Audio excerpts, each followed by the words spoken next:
there's something called herd immunity. It's a strategy they tried, but I think they've abandoned it. And it's essentially about how people can develop immunity. Two ways to a disease. That's one by they developing their own immunity to the disease.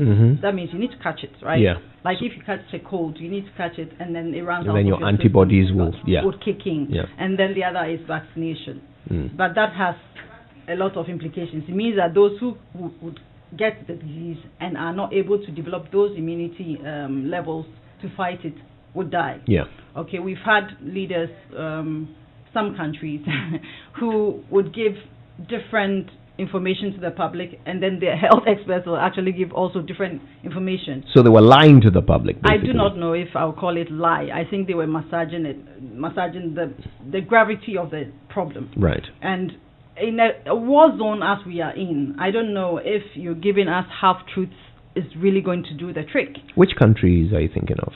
I mean, if you follow CNN, you saw how President Trump would say one thing, he would call on the health experts, they would come in and they would say contradictory things. And so in that stead, we have different approaches. We've had some presidents who actually went down to the people to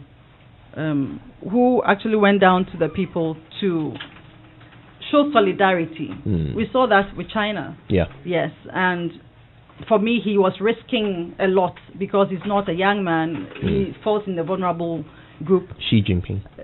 Yes, and then he still reached out. I think our president is doing a mixture of both, of managing our panic, giving us the information as the experts are advising. And I like that part about the approach.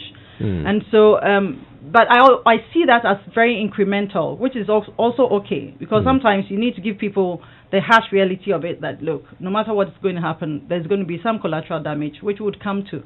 Because at this point, I don't know anyone who wants to be a president at this point. Yeah.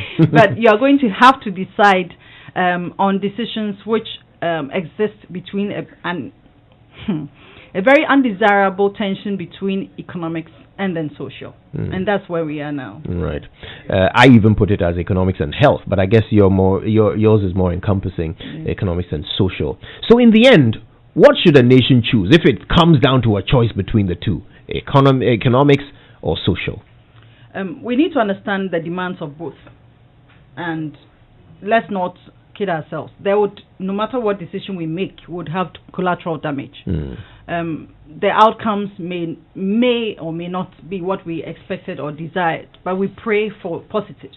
What it just means is that I think on a sister platform 2 weeks ago, I stated that I was expecting to see lockdown or partial lockdown, and I still stand by this. But I am standing by a partial lockdown and saying that the emphasis should be on some key sectorial lockdowns. Okay. We need to look at the key touch points where contamination can happen, and may have happened already.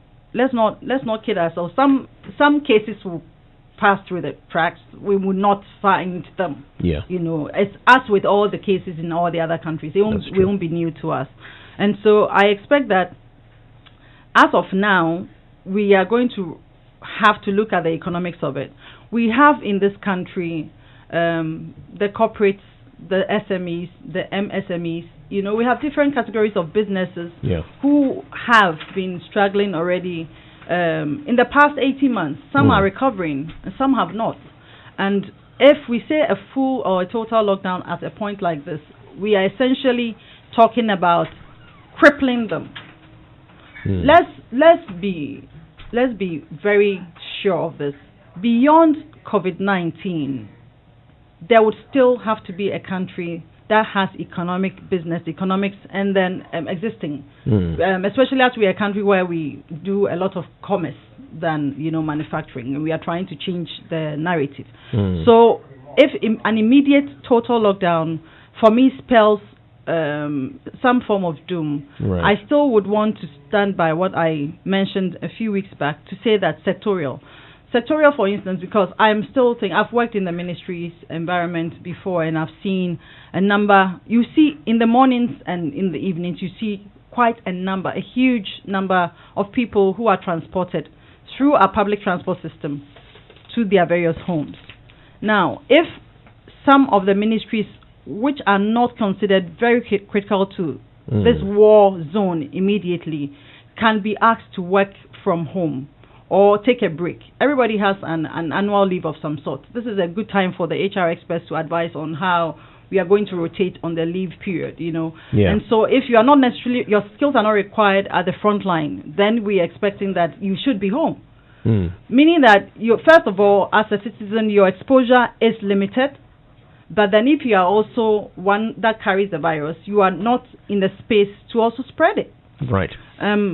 So that's one aspect. So for the business part, I'm still on the fence about a total lockdown. I still feel that the less people we allow to interact with each other, the better we are at fighting this. The other side is the social. Now, the social for me has so many aspects. Now, we have a lot of people who can't afford to have supplies. These stock up, we should all stock up and stuff. We have families that can't afford to stock up for even 3 days. And that's their reality. We have those who need to use the public toilets and public bathrooms. Yeah. We have shanty towns. What have we done so far? I would want to hear so far soon, very soon, and I hope that the shanty towns or the slum communities that we've allowed to develop, what strategies do we have for those places? Right. Yes, are we doing similar spraying things? And the spraying is good, but for me, the spraying does not spray virus. I think what it did effectively, which should have been part of our culture, should have been to do this on a routine basis. I don't know if you saw the newspaper item that covered the 72,000 mice. Oh, that was a satirical piece, but yeah, it made me laugh. Okay. Yeah. So for instance, if we were able to clear that much of the filth, if you call it, at the time, and clean our markets. Yeah. This is something we should have done. But I agree. Yeah. Forgive me, I want to bring in two more voices into the conversation. Yes. Professor Godfred Bokpin is an economist. He's a professor of finance at the University of Ghana. He joins us on the phone alongside Colonel Festus Abuaji, retired, who is an author, the author of Conflict, he's an author, a conflict analyst, and a member of the Council of Foreign Relations, Ghana. Gentlemen, good morning and thank you for your time with us. If I was addressed, let me also say good morning, Kojo. Yes, indeed, you were addressed, Prof. So, thank you very much for your time. Or was that Colonel Abuaji? Yes. Colonel, thank you. Thank you so much for your time. Now, we're trying to look at all aspects of this conversation here, considering whether or not a lockdown is, first of all, a good idea, and secondly, practical. The security implications are scary. We have an economic situation that might lead people to desperation. When you look into the crystal ball, Colonel, what would it look like if government chose the lockdown option?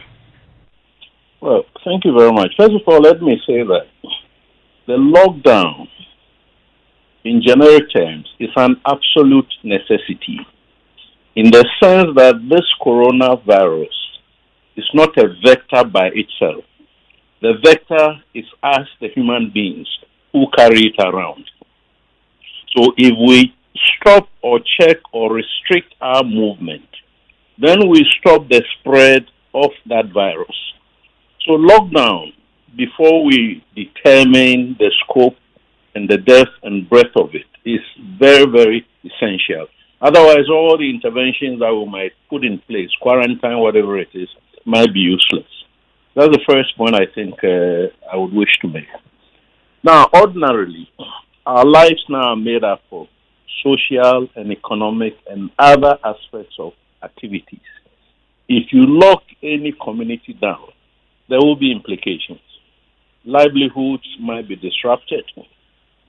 The mental psyche of persons who are used to congregating, having conversations, attending funerals, parties, all of that will have to stop.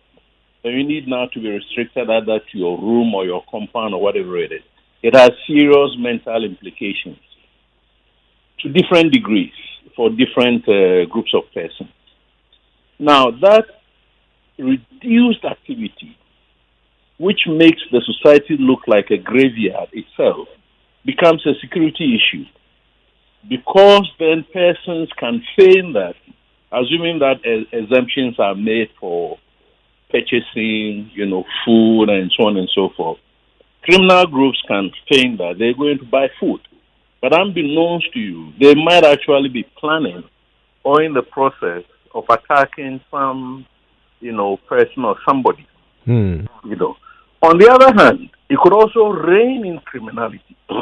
If, let's take a circle, for instance, which is ordinarily bustling with life. It's a zone for pickpocketing. Now you don't have anybody milling around there. So pickpockets, will be losing their livelihood. Some of them then will be tempted to find other ingenious ways of carrying out criminality. So black market could increase. In other words, the supply of illegal goods and services and so on and so forth. So these are some of the things that lockdown imposes serious inconveniences on society. The point in it is that we must sit around the table and plan and take into consideration all the issues that you and others are raising, and to the best possible extent, try and find practical ways in which we can mitigate, the inconveniences upon individuals and groups. If we don't plan, it's going to be chaotic. So people will then be tempted to disregard the restrictions, and that will not be good for, any of us. Colonel, you started off with a rather profound statement that a lockdown in generic terms is a necessity. So to your mind, at this point, should we discard the lockdown or no lockdown debate and move forward to the how do we lock down question? Well, actually, they are not sequential. The decision to lock down must be informed by the studies, assessment, and the calculations, all in one. So when you decide that you are going to lock down, you have actually considered, the implications, the ramifications, and so on and so forth. And you have now planned specific interventions. Now, let's take the Kaya girls, for instance, who ordinarily live from the pieces of whatever coins and papers that we give to them. I'm told by my wife that activity at the markets, has drastically decreased. So the income of these girls has gone down. How do they then find the means to buy their food? Somebody should decide then that, okay, this is how we're going to do it. We're going to give them handouts, morning, afternoon, evening. Before we do that, let us gather them together, let them form a community, let us register them, let them have their own executives. Then we can interact with them. So when we go there, we are not dishing out 100, 200. We are delivering a pack of 100 meals. And they, within their organization, will then determine how they're going to share it. Those kinds of arrangements. The people who are selling plantain chips, for instance, the pure water girls, dog chain, whatever. You see, if we lock the country down and restrict their economic activities or socioeconomic livelihood activities, they need to find ways to survive. And that finding other ways to survive may have security implications, robberies, attacks, and so on and so forth. And that is why, the planning becomes very, very important. Colonel, please stay with us because we're very curious about what a plan should look like for the area of security. So please stay with us. We'll get to that.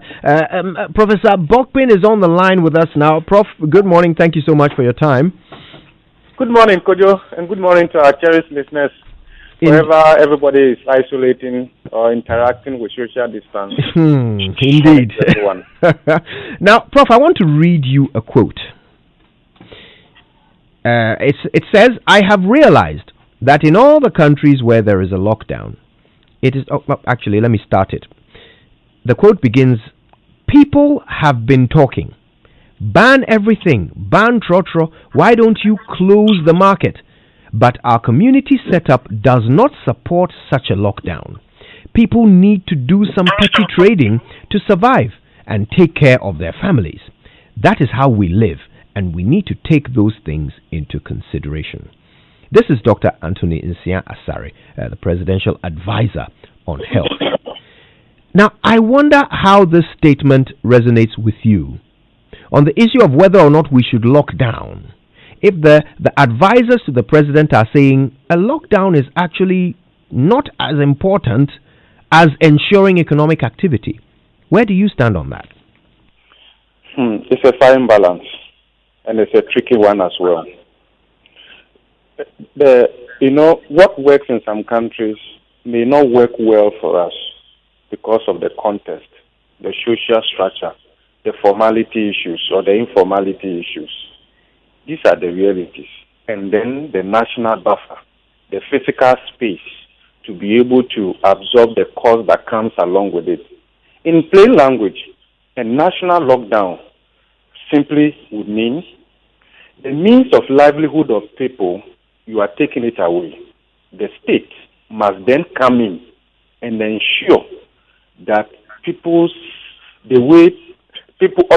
the lifestyle to some extent can be accommodated under set circumstances.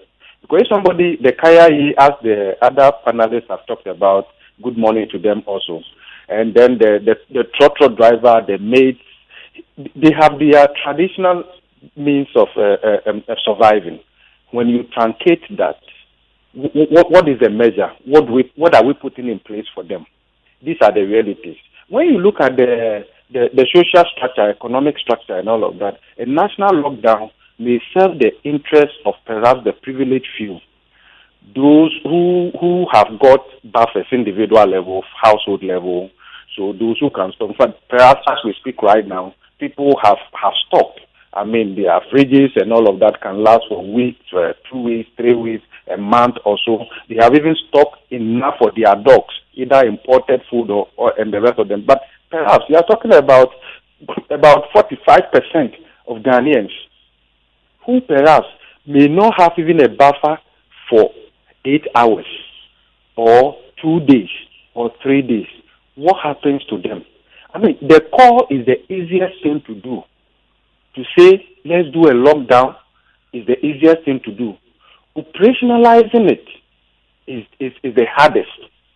First of all, in terms of the mapping that has to be done, the transmission mechanisms within our society that has to be done, so that when we say we are selling X to this group, it actually gets to that group and it gets to them on time.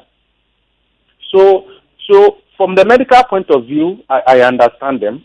But in circumstances like this, you don't only look at the solution from the medical point of view. You want to look at the social dynamics, you want to look at the economics and all of that, because the virus clearly tells us the intricate linkages across the various sectors or subsectors in the economy, even all over the world. Then you want to ask yourself, what is our national food buffer like? Good question. Now, Prof, let me ask you this.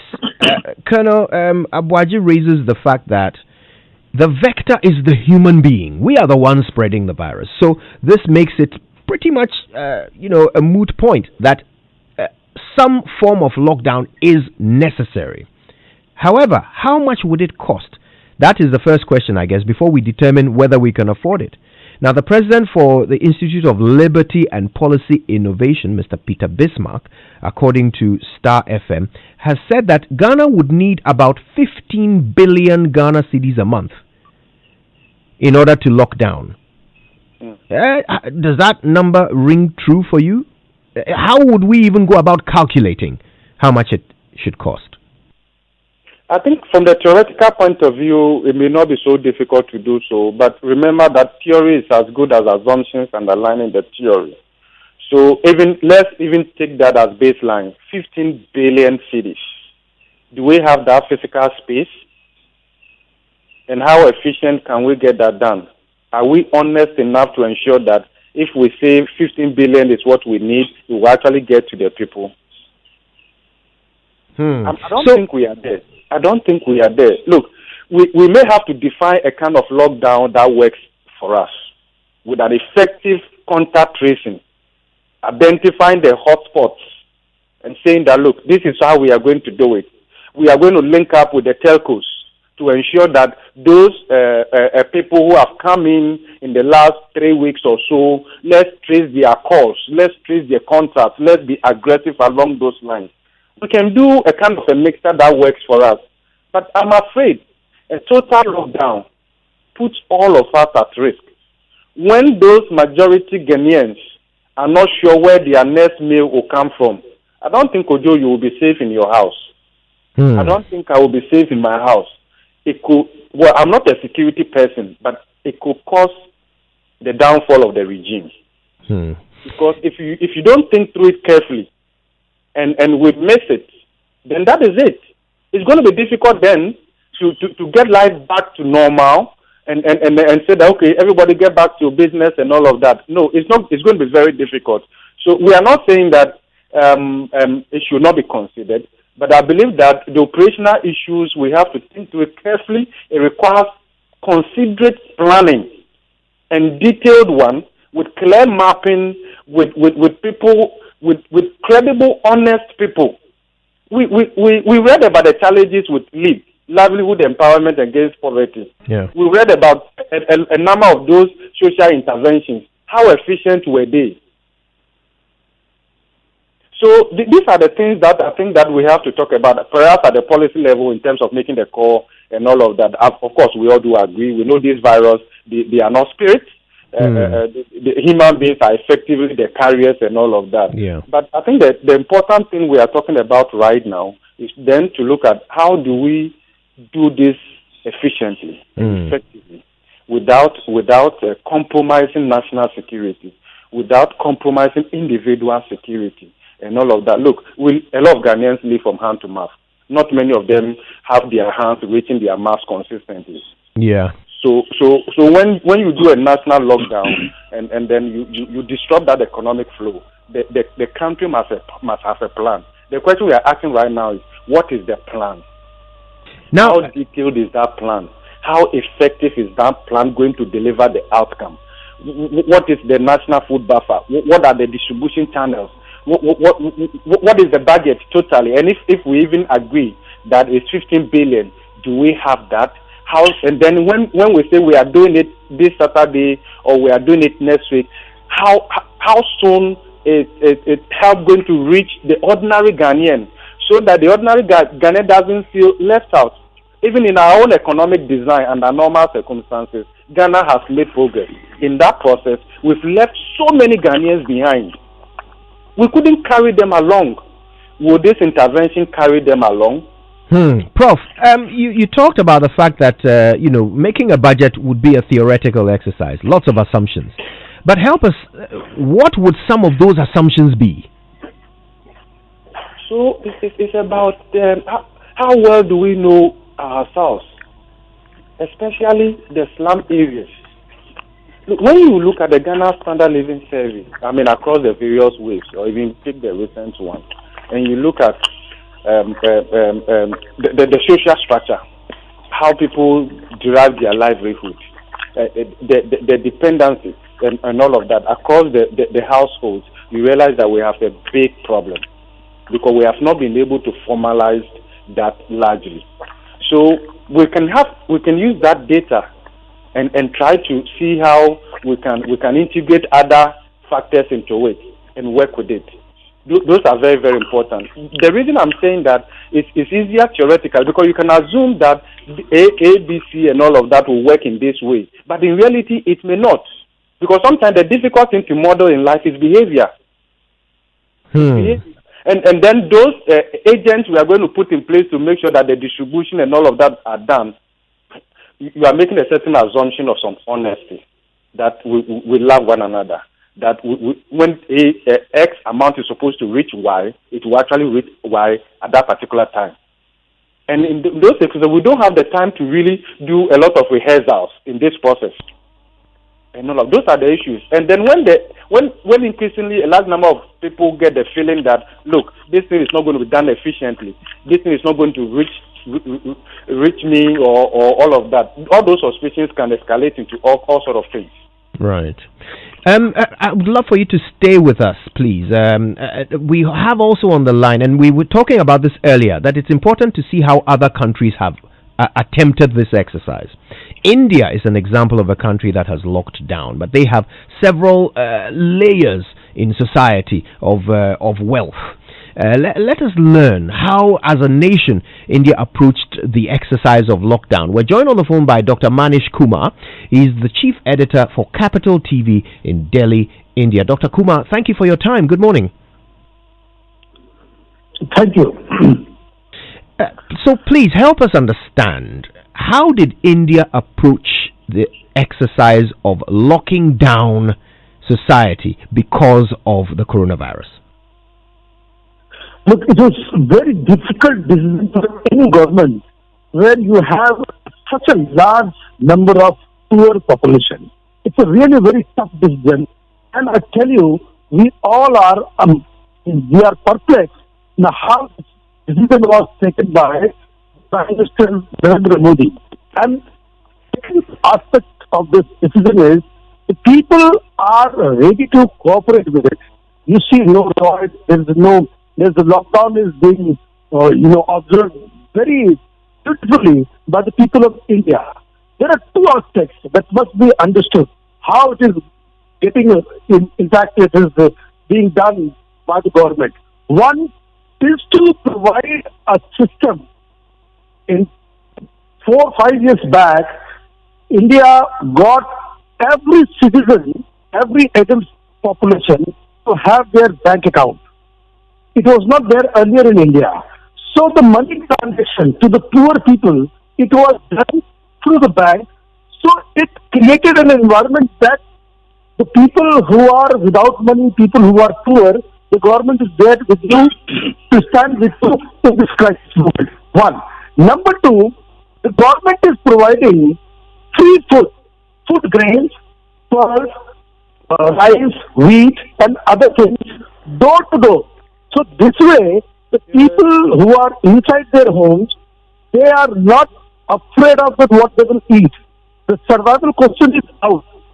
Second, the most important aspect is that how you are going to contain this whole virus, coronavirus spreading in this whole big country.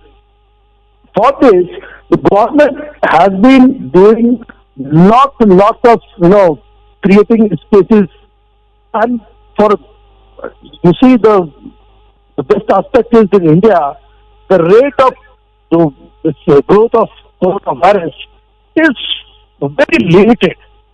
Even though we have just below, we have not crossed even 1,000 marks as far as the corona cases concerned, and there is a number of deaths is also have not crossed 15. Even then, we are able to control this through this lockout. So I think at two levels the government has done very well. One is to create an environment that you are safe, the government is with you, there won't be any problem of money, there won't be any problem of food. Second aspect is the lockdown, through lockdown, they are able to contain the growth of virus. So this is the two strategies the government is doing, and I think people are responding well. This is the third day of the lockout. There's 21, there are 18 days to go, and I think India will sail through this crisis. Now, I'm so sorry, the line wasn't always very clear, but we got the general idea of what you were saying, and it appears that the main asset that India has is that no matter how many poor people you have, you had a way of documenting them because everybody has a bank account. But how about social distancing? In the most densely populated country in the world, how did you manage to keep people apart from each other, and how are you going to maintain that for the period of this lockdown? Number one, this is a great achievement by the police forces here. They are doing a bit harsh also sometimes, but they are able to put people inside their homes. Only media people who are associated with the essential services, they are allowed to go out, But in the rural areas, you see there are people. Look, the government strategy is very clear. Right now, India is in the second phase. So wherever there is a doubt that some people from West Asia or China or Southeast Asia, they are coming to India.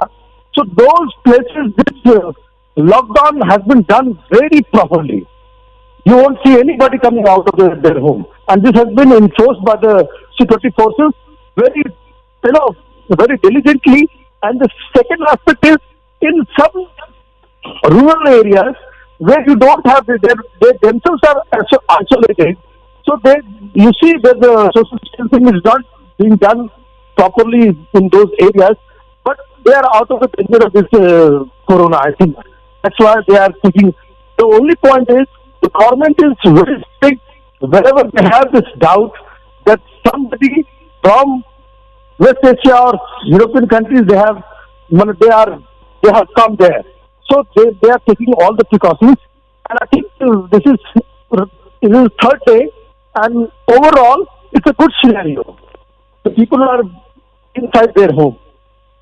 That is encouraging. I want to thank you, Dr. Kumar, for giving us so much detail. And indeed, if India can pull it off, perhaps there is hope for other countries that are not sure how to do it. Dr. Manish Kumar is the chief editor at Capital TV in Delhi, India. We apologize, the line wasn't the best, but I can summarize in general what he shared with us. He talked about the fact that India has such a large poor population, but they have an advantage. About 5 years ago, the government of India insisted that every citizen must have a bank account.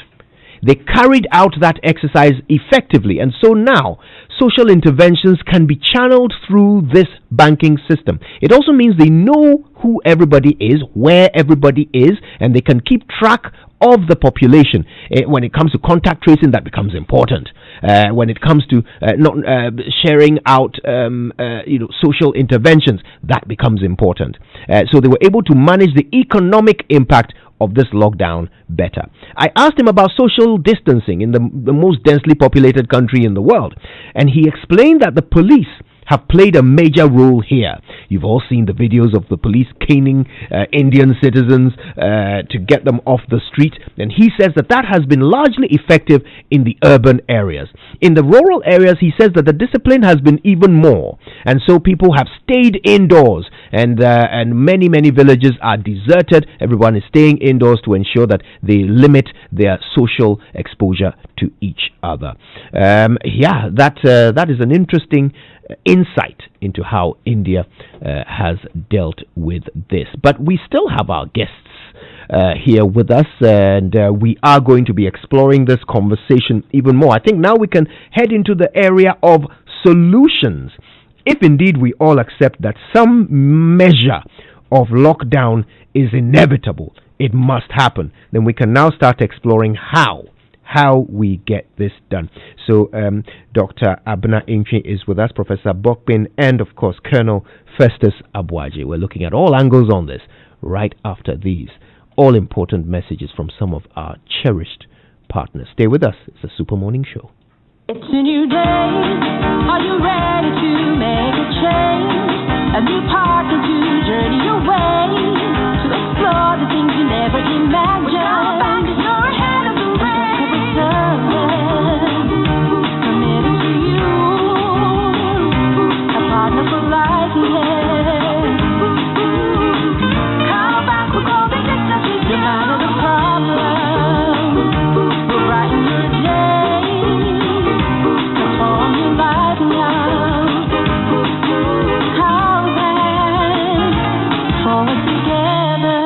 Cowbank, forward together.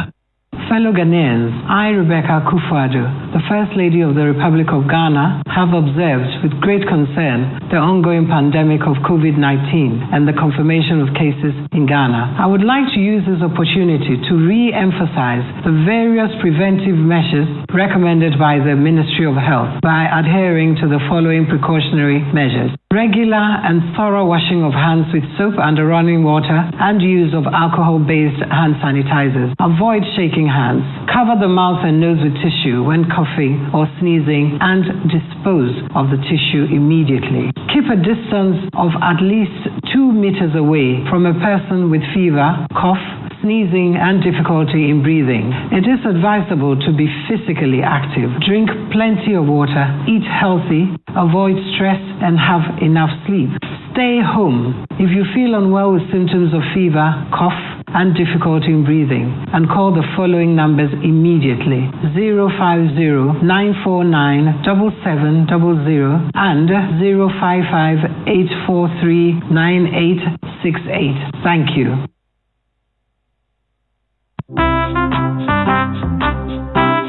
Hello, may I have your attention, please? This is Malcolm Ghana. At Malcolm Ghana, we take the health of our customers and staff seriously. To ensure your safety, we entreat you to follow these precautionary measures. 1. Wash your hands frequently with antibacterial soap under running water, at least for 20 seconds. 2. Keep a safe distance from persons showing signs of flu-like symptoms.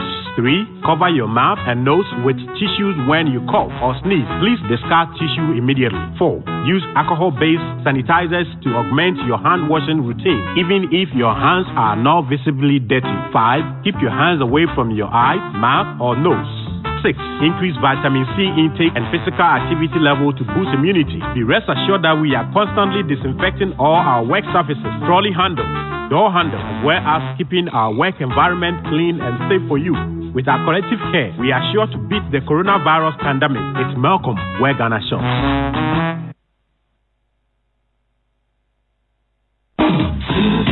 Morning Show.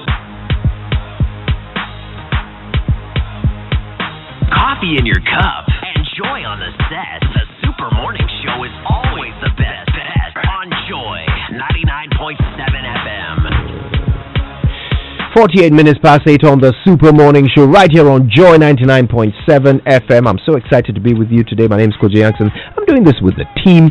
Samuel Dame, Papa Yao Asari Isinam Osei, Dennis Fairboy Ofei, as well as Daniel Daze, Nimwa Nimado, Winston Amwa, Raymond Dakwa, Malika Bazdabu. It's a big family and we do this together every day. DJ Wubete bringing you music as well. Now let's remind you today's agenda is brought to you by Societe Generale SG Ghana. The future is you. Now you know Solar Tech is doing their thing again. You know they're your market leader and your tried and trusted brand for protection of your valuable equipment, and they're putting money in your pocket. Be part of their special Solar Tech sales promotion.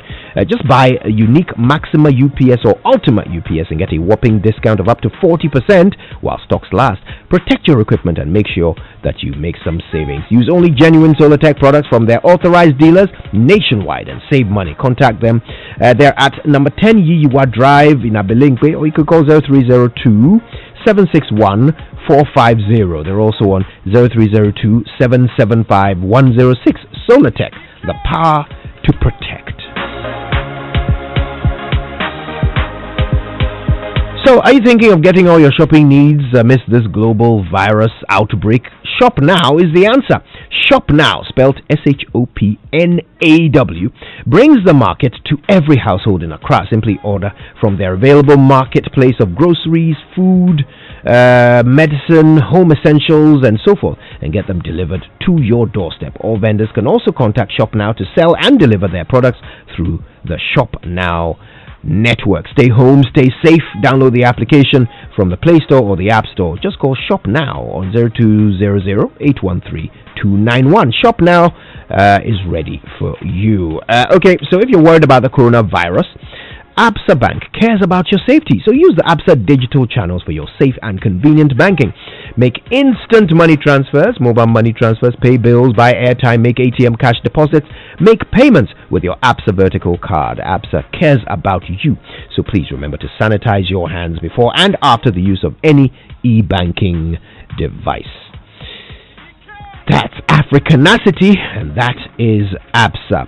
All right, let's get back into our conversation, and we are trying to answer the question, to lockdown or not to lockdown. In the studio, our guest is Dr. Abna Inchi. Now, in addition to being a health economist, she also runs the Angel Zoe Foundation, and they work with people in prisons. On the phone lines as well, Colonel Festus Abuaji, retired, is an author, a conflict analyst, and a member of the Council on Foreign Relations, Ghana. He's currently in mandatory, no, not mandatory. He's currently in self-quarantine. Self-isolation. Professor Godfred Bokpin is an economist and professor of finance at the University of Ghana. Now, Dr. Nchi, I was talking about your work with Angel Zoe.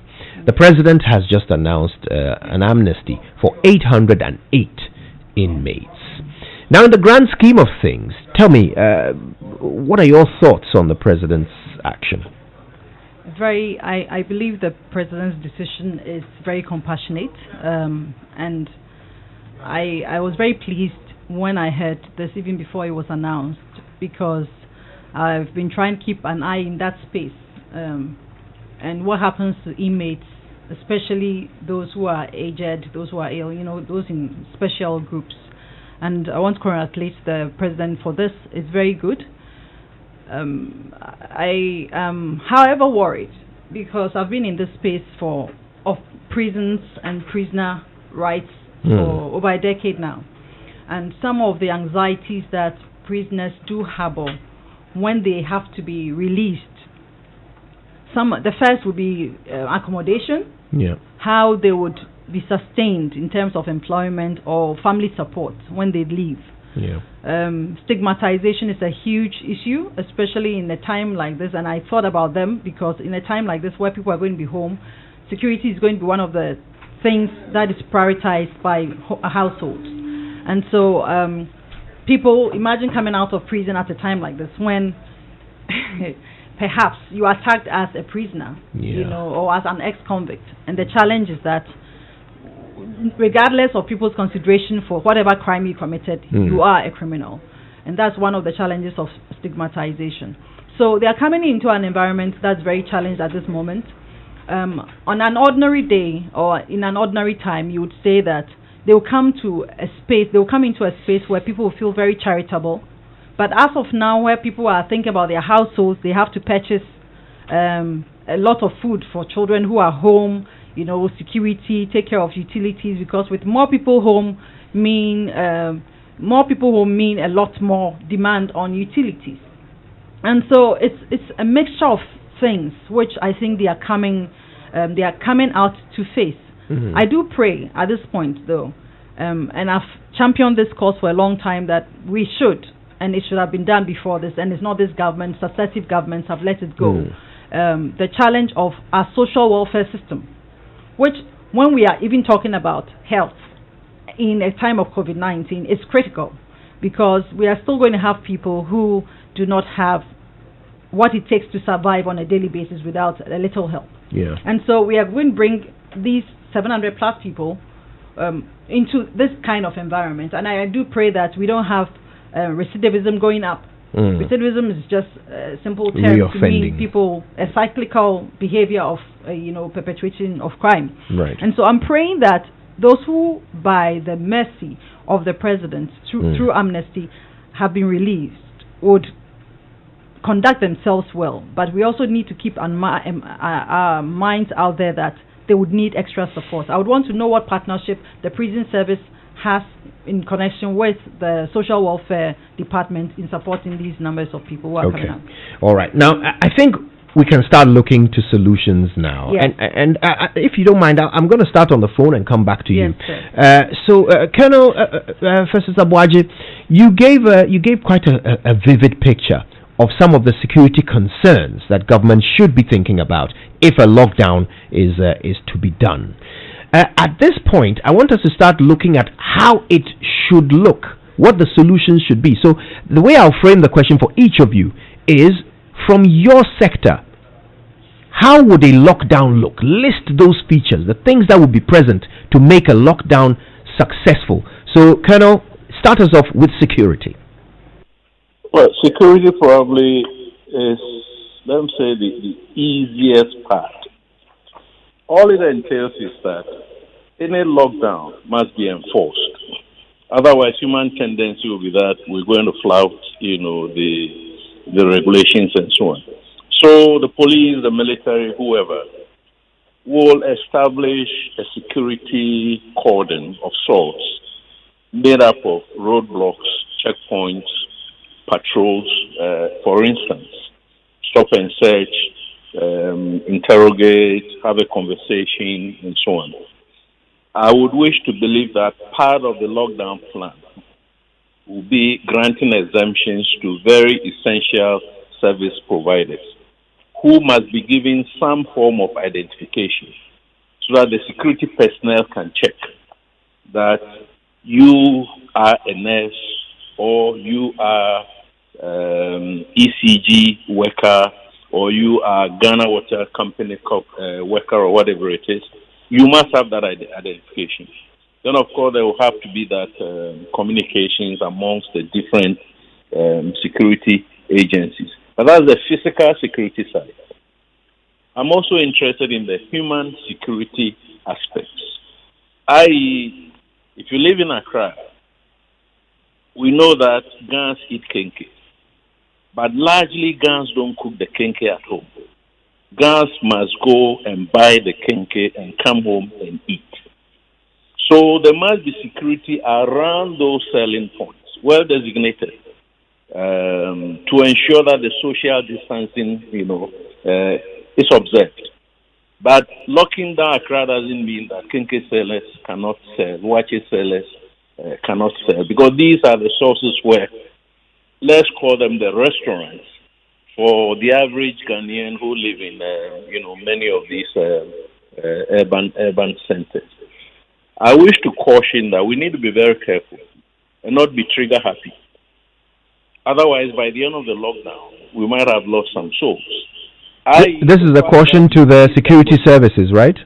Yes, because you see somebody walking along the road, you stop, the person doesn't stop, you open fire without necessarily knowing what it is that this person is happy about. Even if the person is flouting the regulations, it doesn't warrant opening of fire. But the security side will be based upon the socio-economic plan that is put in place. That people who need to go to public toilets, right here in Accra and other or many of the urban centers. So security must ensure that these people can go to those public, toilets. There are people who don't have water running into their homes. They need to take jerry cans or buckets to go and fetch the water. Security ensure that those water points are open and that the social distancing at these points, is observed. I believe that is all I can say about security. But there could be other aspects of security. For instance, when I arrived at Kotoka International Airport, 22nd, which is Sunday, 2 p.m., because of coronavirus and quarantine and so on, the normal customs procedures were set aside. We didn't go through customs. We just collected our pieces of luggage and were bussed, to different hotels. Now, there could be a window of opportunity for criminal activities in and across, our borders, on our roads, and so on. I mean, illegal trading or trading in illegal, goods and services and so on. So it could be wider than the physical security of individuals, but the bigger picture, for instance, terrorism, smuggling, narcotics, armed trafficking, those kinds of things, should all be part of the framework for the security plan that sits as a layer on top of or around some of the other sectors like health and food and feeding and so on and so forth. Colonel, that's comprehensive. I can actually picture what you're describing, and I hope you're right that it turns out to be the easiest. We've done it before in very abnormal times. Talk to anybody who was alive during the coups and so on. You see, buses have to be arranged. Remember that when you lock down, transportation services will not run at peak level. They're going to decline. So a nurse who must go to Kolebu to work might come and stand on the road and might not find the trotro or not find it in good enough time for her or him to go to work. So we made arrangements to actually pick nurses, electricity corporation personnel, Ghana Water and Sewerage, drive them from their homes with military security to their areas of work, and then send them back home because there was total curfew. Couldn't move anywhere. And in those times, as I was saying, you could be shot. This time, I don't think anybody is going to shoot anybody, but everybody wants to preserve their lives. And therefore, we must ensure that the necessary interventions are put in place for those who are exempt to be able to go and provide the services for the rest of all of us. And then for everybody to be able to survive. But once you don't survive, you have no benefit of any lockdown. Let me end on this note. You see, some of us are in quarantine, and we've been here, this is my day 6. And I've been wondering, when is this lockdown going to start?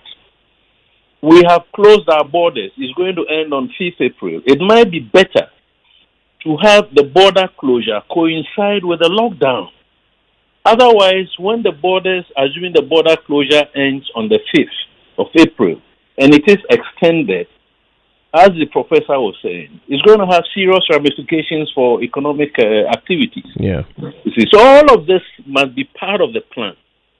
How we dovetail the border closures into quarantine, have the interface overlap, so that the suffering for everybody and for the state itself could be reduced to the barest, possible level. In 10 seconds, if you can manage it, tell me, how much force should the security agencies use? Certainly, let's not shoot people, but in India, they are caning people on the streets. Should we consider that here? That shouldn't be the case. If force has to be used, it's got to be the lowest possible level of force to restrain and to arrest, not to shoot, unless, of course, there is criminality taking place. That ordinarily, force can be used, non-lethal force, assuming, to shoot at people's legs, right, to maim them or disable them, rather than to aim at people's backs, which would imply that they were actually running away, or to shoot them in the head, in those vital organ areas. That I think we shouldn't see. Because it's going to create too many problems on top of the social challenges that people will be facing already. How about caning? No. That is not best practice. There is no law enforcement standard which allows caning. As you and I have seen it in India, people being removed from mosque and being, or whichever country, let me apologize. There was one country where people had gone to the mosque and they were being asked to leave. And as they were leaving, they were being caned. It's not the best way to enforce any law. Right. Thank you. Thank you for that, Colonel Festus Abuaji. Professor Brockway, let's move on to the economics of it. How should a lockdown look from the economic perspective? Things practically come to a standstill. And I pray we don't have to get to that point. That would be very serious. For the formal sector, it may not be so difficult in terms of the mapping, because we know from the payroll, maybe but we have a huge informal sector. And we have to be able to do a kind of mapping and zoning that allows us to easily reach out to people with help. That would be very, very important. And I believe that we cannot outsource the burden entirely to the state. I believe that if you look at the way we have organized our society over the years, I mean, we are like Liverpool. We never walk alone. We never sleep alone. And I believe that even around this time, you might have gotten a WhatsApp or so from your baba, from your friend that, look, I need some 300 Ghana cedis to stock for my children and all of that. Yeah. To come in. I believe that this is not the time where we expose our government. This is the time where we join hands. If it has to be done, then it has to be done in one way or the other, and we all need to come on board, because government doesn't have that physical space to absorb all of that. We all have to contribute. The churches are making donations. And I believe that I would call on a lot more of them to also join, including the high net worth individuals, the well-to-do in our society. So we all begin to also help. In that way, it helps to complement what government would do in terms of reaching out, because certainly I can easily reach out to my immediate family, to my extended family, and to friends, and try and also help in one way or the other. And then the level of communication that has to go, so people don't sense a greater uncertainty that survival is at risk. If I stay at home, I'm going to die. When I go out, I'm going to die. We don't need to get to that point. Because when it gets to that point, then it's very difficult to operationalize whatever plan that you had, because it's supposed to work with some level of flow, with some level of assumption, and all of that. Those are the critical issues. And then around this time, we need to determine how the priority areas. And I believe that the priority areas will not be you and I. It will not be those who have crossed the poverty line several times, even if they didn't see the line. Those are the lower end of the income structure, the social demographics and all of that. How can we reach out to them quite quickly? And sometimes they are the ones who have the larger family size. I believe that family planning, they heard it, but they have not really worked with it. So they are more vulnerable. And sometimes they are the ones that perhaps would out of necessity, because they need to survive, then they would want to confront the security agencies because they need to go out, they need to get something and all of that. So we need to do those priorities. So for those in our societies that perhaps have stopped for themselves and their dogs and all of that for the next 2-3 weeks and all of so, we have to be able to extend that kind of isolation to them so we can reach out to the vulnerable. Then you see, when you took up the economics, you are talking about maybe the transportation system that links and all of that. So we need to do that. Then we need to define what lockdown will work for us. What are the exemptions or the exceptions to that? And then how do we police that channel to ensure that it is not abused? Is very, very important. Because managing that uncertainty with the right communication, the right information is very important. Then we have to determine the channel of the assistance. Certainly, we are getting into a zone of stimulus. How are we going to get that to the people? The mobile network. Then we need to get the data. I believe that Ministry of Finance, I believe that government certainly has been considering these things and doing the mappings and gathering the data and all of that. Because the point is that before you do the announcement, you need to have all these structures in place, largely, because people are going to ask you questions. Okay, how are you going to get this done? How are you going to get that done? And you must have answers. And all of that helps to ease the uncertainty. So those are the issues that we have to be able to think about. And then we move into the operational phase and ensure that municipal authorities, districts, and all of that, those effective agents, how do we rope them in to ensure that help gets to people quite quickly? Then beyond that, we are talking about the individual responsibility. Wow. It depends a lot also on the individuals. Complying with the measures is very, very important. Because, and I agree with the security expert, I mean, we are not saying we should cane people, but maybe it may get to the point where perhaps the language people would understand, because these are unusual times. And best practices are usually made for usual times.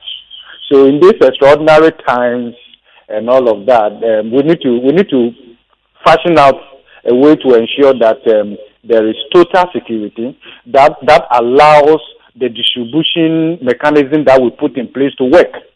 Is very, very important. Because when the weak feels that the strong has captured the distribution line and all of that, then it's going to be something else. Professor Bokpin, thank you so much for that. And once again, painting quite a vivid picture of what it should look like. Thank you ever so much. Now, Dr. Nchi, I've got to say, your aspect is the one that I find hardest to picture. because we have some real problems here when you're looking at public health situations, especially in a metropolis like Accra. The AMA says we have about 91% of Accra homes without places of convenience. You've got over 114,521 residences in Accra without places of convenience. That's a big number. 35.7% of households use public toilets. 19% of households across the country resort to open defecation.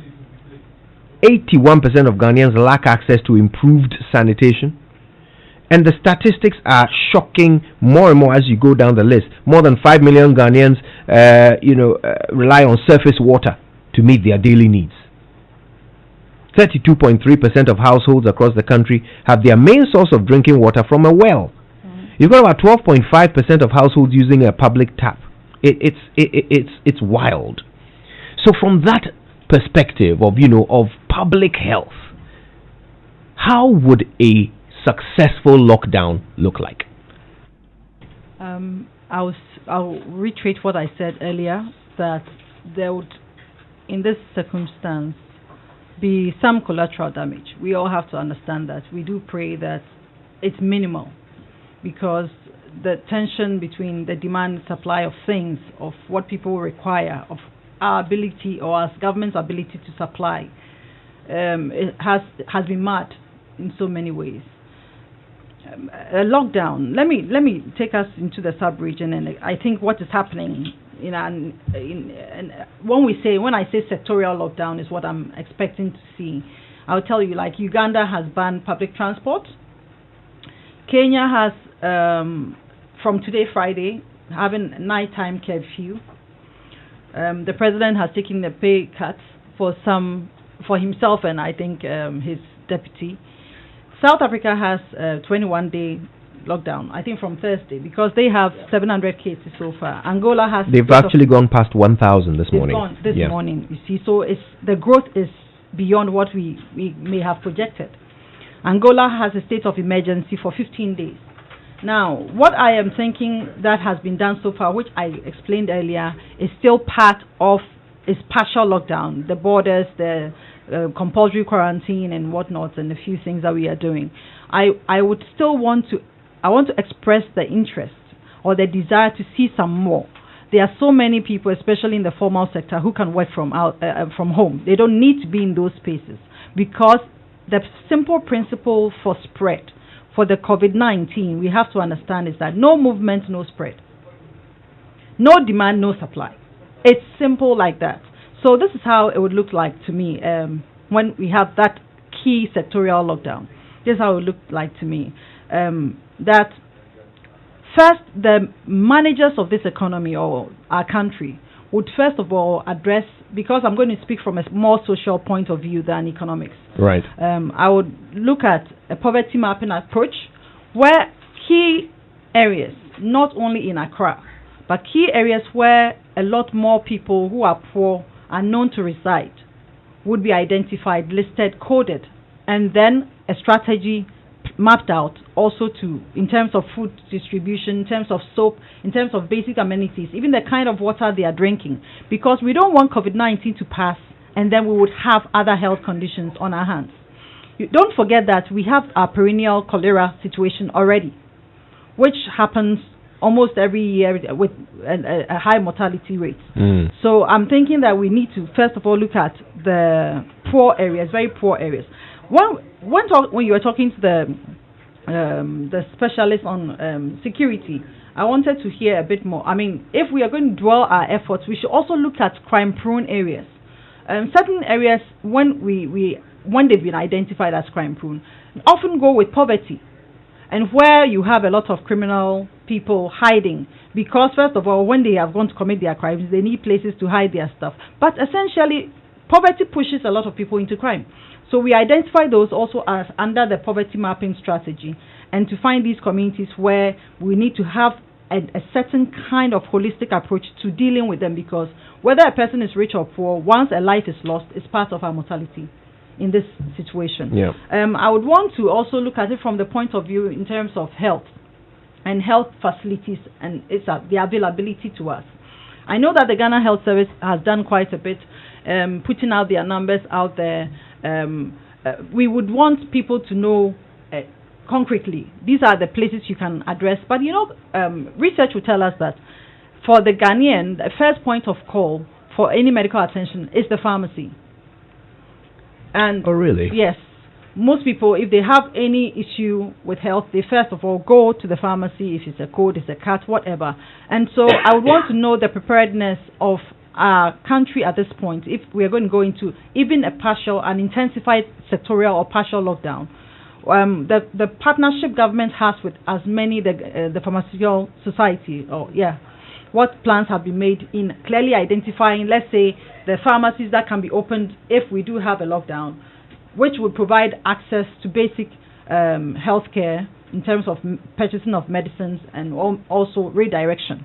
And these pharmacies, of course, I would expect, even though they may be privately owned, to have had some kind of orientation in terms of the protocols in identifying cases, where the person comes to the counter to say that I would want to buy maybe a cold medicine. They check the temperature and you're thinking it's at this threshold, you need to go here. These are the numbers, call Ghana Health Service, or they even help you to call Ghana Health Service. I would want to see some efforts from the security sector in terms of how compliance will be ensured. We are in a country where when laws are made, that is when I think there's a certain spirit of disobedience that comes on the population to say that we know you are right, but we just won't obey. So I think your health expert, your security expert has given an idea. But in Kenya, they are whipping people who This is kind of fun because this is a serious situation, but a little humor must be added. But we have to understand that there will be people who would simply not comply. Right. What are the plans to deal with these people? How many people will be posted in these certain areas, still using the crime mapping or the poverty-prone mapping? Certain communities that may require a lot more security personnel. I know they have their own plans, but we would want those things communicated to us, just in case you are trying to stay home, being compliant, and you have, say, armed robbers come to your home. I would want education intensified. I had the shock of my life on Monday on a radio station, a program, where when they opened the phone lines, somebody, an educated person calls from Accra and asks the question that, Madam, is it possible to eat the hand sanitizer because it has the alcohol to get cured of the COVID-19? I was shocked. Oh. Everybody in the studio at the time was shocked. So it just means that our education has not still gone down. So I would want to see a lot more of that. Now the other part, which is critical to me also, is what plans we have to manage the SME space. After COVID-19, we don't want all businesses to have collapsed in the SME space. What are the plans that we have? So far, I know the Republic Bank has done some work. What are the other banks doing to support? What's government's plan to support the SME space? So this, for me, is a little bit of a summary of what I would want to say. So no movement, no spread, no demand, no supply. I suddenly see possibilities.